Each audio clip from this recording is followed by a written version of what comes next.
Season 13 just dropped and it looks pretty weird. The hero changes are all over the place, and there are a ton of map adjustments. Circuit Royale, Dorado, Havana, and Nubani have all been completely changed. Every single point has been adjusted in some way, like doorways that have been widened or trees removed, but in most cases, entire map geometry has been changed. So what does that mean for the tank tier list? Now that the maps aren't as heavily favored for one type of tank, heroes that were lower tier because they just weren't as playable across all the maps in the game are now a lot better. Dorado especially is now way friendlier towards tanks with no vertical mobility. It's still a map with a ton of high ground that makes it hard to approach without mobility, but now each point has a few good options for teams that don't want to lock the best possible comp on the map. But enough about the maps. Either way, the tanks are now easier to compare. So let's get started with D tier. And if you've been keeping up, you know it's gotta be Roadhog. It's not much better this patch, but the map changes do make it easier to avoid getting spammed thanks to the new cover. And with more access to high grounds and rotations, he can be pretty scary if you lose track of him.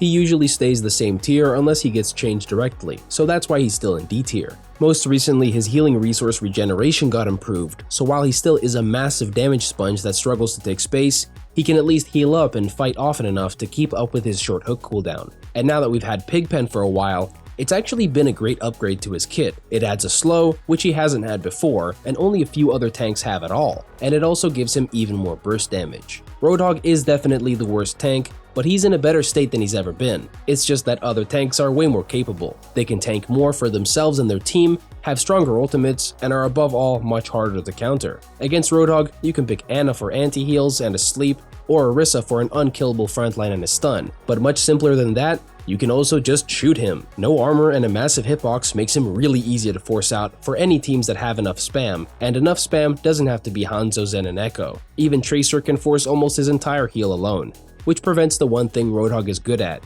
finding picks with his hook. Next up, we have C tier with Wrecking Ball. Compared to Roadhog, he's improved even more when you consider how bad they both were at the start of Overwatch 2. But even so, he's just too counterable. And although the meta for this new season has yet to form, Juno and Brig, along with the other top supports, are more than capable of dealing with him, out-healing his damage and forcing him out of the fight. There's also the fact that dueling a Sombra is even harder now that she can't be forced out of stealth and that she keeps the speed boost. The matchup is still manageable for Ball, and either way, you won't be playing into Sombra all the time. Losing the infinite stealth matters a lot for how effective she can be, so it's not a complete loss. But there's still the problem that most supports can handle dive tank pressure way better than before. Last meta made it super hard to get kills outside of big ultimate fights, so at the very least, Minefield can keep up with the tempo even if Ball's neutral doesn't hit as hard. Next up, we have B tier, starting with Doomfist. He's the only dive tank who's actually better now that the high grounds have been made more accessible. It's much easier to get a fast slam engage when you don't have to jump so high up. He can't control his jump as well as Winston can, and he's also locked into the slam until he lands. He also has a great matchup into all the rush compositions that are now way more enabled on the escort maps that got changed. Slamming and punching entire teams is insane value, and even when you can't catch them all, even just isolating a support with a punch knockback can win the fight instantly. He's good, but as he's in B tier, he still has an upper limit. He doesn't have armor, he deals low damage into armor, and he doesn't have any crazy tanking or team boosting utility to make up for it. Without Empowered Punch, that's strong, but can only come up so often, he just can't trade pressure as well as the better tanks in the tier list. Moving on to Malga, he actually got a really impactful buff, getting his secondary fire burn duration increased. It's intended to make it more worth burning small targets, aka not tanks. It's definitely a good direction to take him in.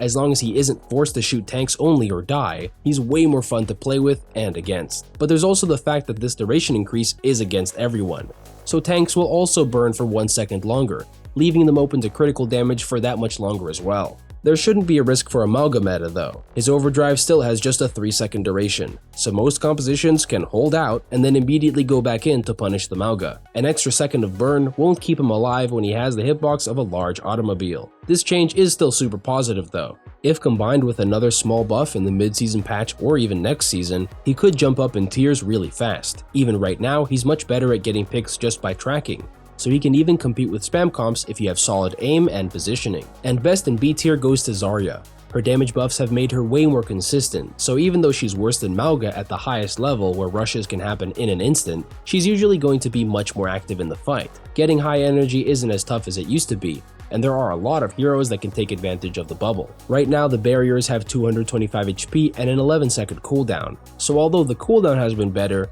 each bubble can give you up to 45 energy. So the only problem Zarya has is picking the right time to bubble. Although that's a big part of what makes her interactive and fun, it's very easy for enemies to either break the bubble quickly or force them early with aggressive play. Unless Zarya's stats are really busted, she'll still be hard to start fights with. And even at the highest energy, you can still be run over if you're not careful. Moving up to A tier, it's Reinhardt. He just got his shield nerfed by 100 HP, so you'll have to tighten up your rotations if you want to play him everywhere. But the good news is that you can now pretty much play him anywhere. All the changed escort maps benefit Reinhardt specifically because he's so reliant on efficient rotations.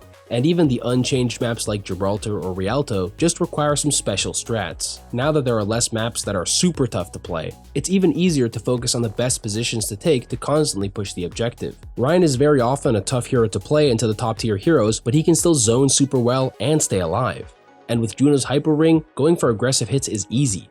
And you'll need to do so as much as you can so your team doesn't get surrounded. It's even more important now that your shield breaks 100 HP earlier. Next up in A tier is Diva. Unlike the other dive tanks who can deal area damage to all the rush teams running around, she can easily get outpaced unless she can go aggressive early, and it's really not what Diva's best at doing. Outside of that, she's still strong.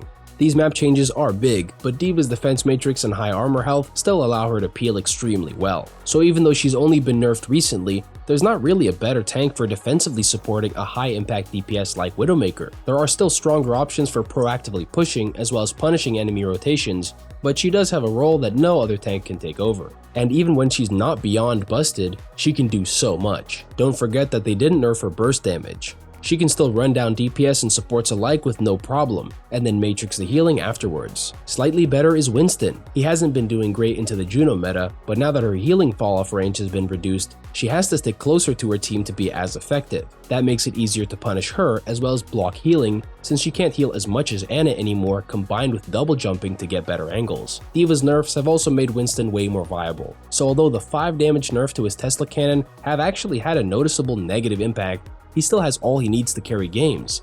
It's just harder. His 5-second jump pack cooldown and always reliable bubble can be used to keep disrupting healing and cleaving multiple targets at once. But although he's in a great state, this patch brings in a pretty important change to keep track of. Ramatra's punches now deal bonus damage to shields instead of piercing them. When it comes to the tank head-to-head, it's best to enable your DPS to deal most of the damage. So now that your bubble can break in just 2 seconds from only Ramatra, you'll have to be even more careful with your positioning so you don't get killed for going in too deep. Moving on to Junker Queen. It's pretty crazy how much she's been buffed over time. Every part of her kit is really strong, but she just can't take over the meta yet. It's mostly because there's so many ways to buffer her and keep her from getting into slashing range. But that's just one ability. Besides her carnage, her knife and shout have equal playmaking potential. So even though she doesn't have armor and deals low damage into armor just like Doomfist, she's got the shout to enable her team to carry, as well as the knife to disrupt enemies and set up kills. The knife has also been great against tanks for a while now, and not just because it pulls them farther,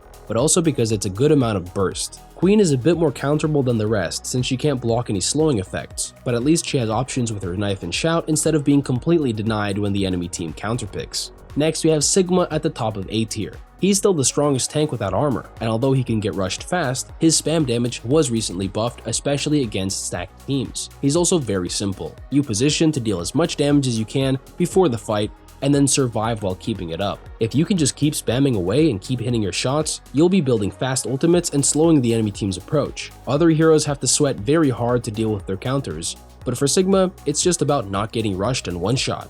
If you manage to survive that, you're all good. It can be really hard on some points since you have to contest the objective, which can put you in harm's way. But if you can keep building your ultimate, there's often a chance to counterattack immediately after the enemy team makes their move. And now moving up to S tier, where we still have Ramatra. This patch he's lost his shield piercing punches, but to make up for it, he now deals 2.5 times damage against shields.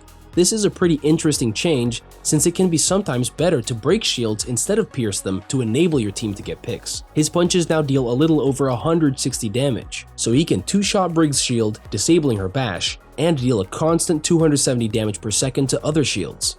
That's crazy high, so Ram is still top tier.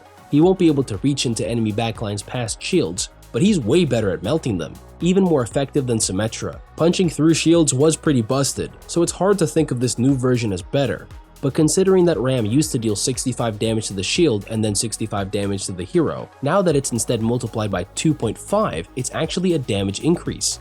In a lot of cases, it will be better than before. It's still looking good for Ramattra, but this new change doesn't help him against Orisa. She's still S tier and the very best. She has one of the best possible matchups into Ramattra, who is still extremely strong, and nothing has changed between them since Season 12. She's also still a beast when it comes to not dying, and she still spams as hard as she did when she was a must pick. She has no fall off, 120 damage cross-map stun, and now her ability cooldowns have been brought to normal levels. Even her Fortify self-slow has been reduced to the tiniest of 10%. The nerf that added 20% movement slow actually helped so much with removing her from the meta earlier, so now that it's just not as effective, she's pretty much back in business, and is one of the best spamming and brawling hybrids just by being unkillable and dealing a ton of damage at range. Even the map changes benefit her greatly. Although we don't have as many hero changes as normal, these map adjustments will take some time to get used to, and while you're doing it, it's best to pick up more of the ground-based tanks that now have way more room to work where they didn't before. That's it for the tank tier list for Season 13. Thanks for watching, and I'll see you guys next time.